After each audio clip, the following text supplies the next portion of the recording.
In this video, we're going to be talking about quadratic equations.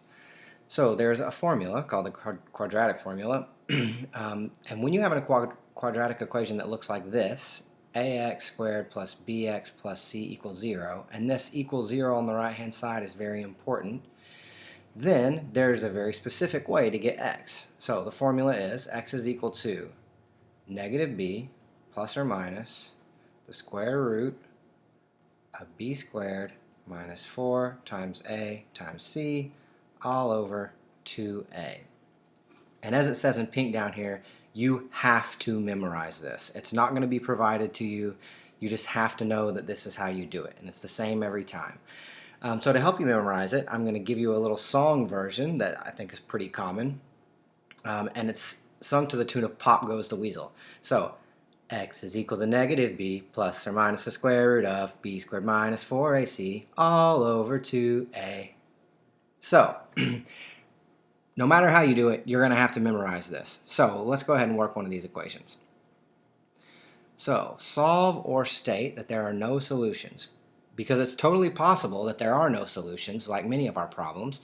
For example, if you plug this in and b squared minus 4ac is negative, then you're trying to take the square root of a negative number, so then you would have no solutions. Okay, back to our problem.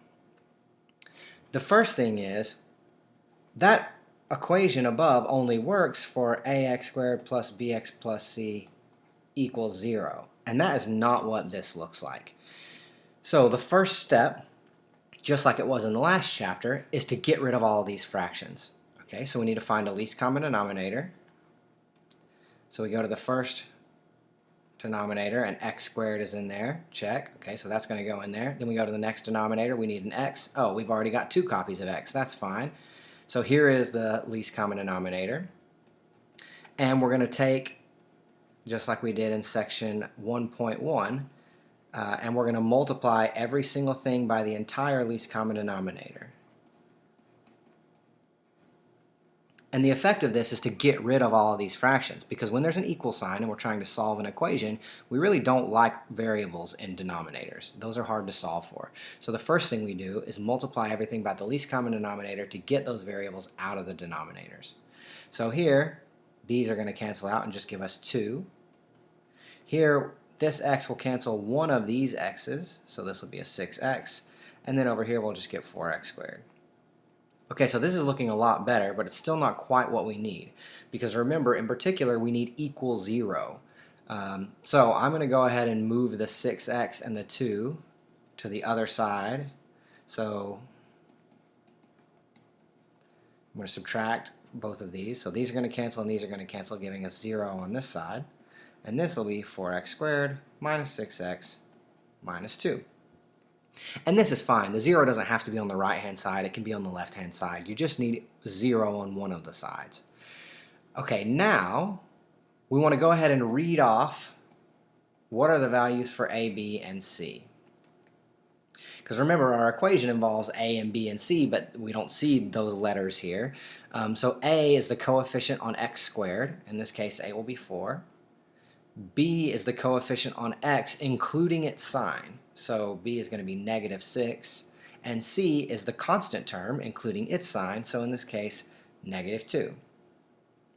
So to figure out what the solutions are to this equation, we're going to use our quadratic equation. So x is equal to negative b plus or minus the square root of b squared minus 4ac all over 2a. And we're just going to plug in these values for negative 6 and 2 for a, b, and c. So negative b, we're going to keep that negative because this negative is part of the equation, and then our b is also negative. So now we've got 2 negative signs here. Plus or minus the square root of negative 6 squared minus 4 times 4 times negative 2. Okay. And all of this is going to be over 2 times a was 4. 2 times 4. And now all the heavy lifting is done. We just have to simplify this expression but this is going to give us our answer. So this is the only new math that we're talking about. Everything else has been covered in previous videos. So let's go ahead and finish this up though. So the opposite of negative 6, that'll be positive 6, and then the square root of negative 6 squared, that's going to be 36. 4, so negative 4, in general I like to think of this minus sign as part of this 4. So negative 4 times positive 4, that's negative 16. Negative 16 times negative 2, that's going to be positive 32. And all of that's going to be over 8. Okay, so we still got some simplification to do. So 6 plus or minus the square root of, this is going to be 68 all over 8. Now, this is not in simplest form yet, but let me make a couple of comments. The first is that this plus or minus really represents two solutions. Okay, this is 6 plus the square root of 68 over 8.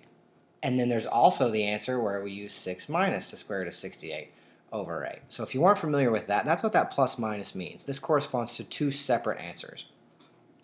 The second thing I want to talk about is you cannot cancel out this 6 and 8 and make this a 3 and a 4. Okay? A lot of students want to do that, but that is not allowed because this stuff on the top is connected with a plus or a minus. Okay? Anytime terms are connected with a plus or a minus, you can't cancel just part of them. Okay? If you want to cancel something from this 6, you need to be able to cancel something from this. So, that's just a comment. Don't try to cancel these if you can't also cancel it from this term. And right now we can't because everything under here, everything in this term is under a square root. But what we can do is simplify this square root expression. So going back to chapter 0, we can say, oh, 68 is divisible by 2. So 2 times 34, that's 68. 34 is divisible by 2.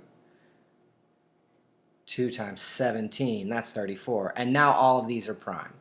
So really, coming back to our equation, we can think about this as 6 plus or minus the square root of 2 times 17 over 8, because all the little leaves on our tree here, 2, 2, 17, multiply all those together and you get 68.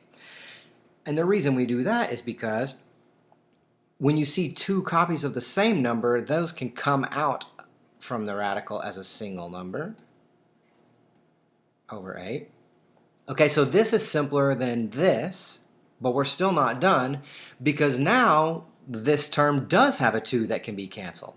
So what we want to do is factor that 2 out of the top. So this 6 is divisible by 2, leaving a 3, and 2 times the square root of 17 is divisible by 2, leaving the square root 17. All of this is over 8, and now because this 2 is connected to the rest of everything on the top by multiplication, it can be canceled. Okay, the issue earlier was that this 6 is connected via plus or minus, and that cannot be canceled. But as soon as you have something that's connected to the rest just with multiplication, it can be canceled. So this will cancel this and become a 4. So this is 3 plus or minus the square root of 17 over 4. And really remember, this represents two answers, right? One where you put the plus sign in, one where you put the minus sign in. Also, just remember, let's go back up and see if our answer makes sense. Okay, so we did a lot of work here. Remember that when there are variables in the denominator of fractions, you have to check to make sure your answer actually makes sense. Now, the only way you're going to run into trouble is if you get a denominator that's 0. So, what's going to make x squared 0? Only an x value of 0. And what's going to make x 0? Only an x value of 0. So, as long as we don't get 0, we're okay. So, if you come back and look at our answer, we didn't get 0, so these answers are fine.